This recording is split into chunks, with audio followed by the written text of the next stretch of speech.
Мал эмнэлгийн сургууль дэргэдээ орчин үеийн дэвшилт технологи бүхий мал амьтны эмнэлэгтэй учир оюутнууд сурч байх хугацаанд дадлагжих, төгсөөд ажлын байраар хангагдах давуу талтай.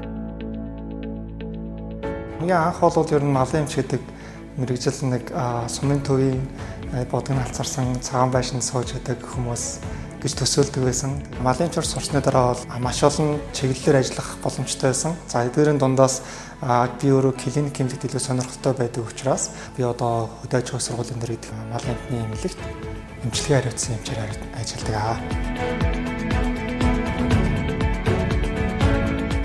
Мал эмнэлгийн сургуулийн төгссөн оюутнууд бол мал амьтны эмнэлэг дээр ажиллаад энэ чиглэлийн одоо нарийн мэргэжсэн эмч болох боломжтой байж байгаа. Мэргэжлийн хяналт, гайл дээр, эсвэл улсын төв лаборатори дээр, мал эмнэлгийн хүрээлэн дээр, за онцгой байдлын газар, хэлийн зэрэг гээд бүх салбар нэгжлэр малын эмч заавал ажиллах шаардлагатай байдаг учраас малын эмч мэргэжил бол одоо маш эрэлттэй мэргэжлийн нэг.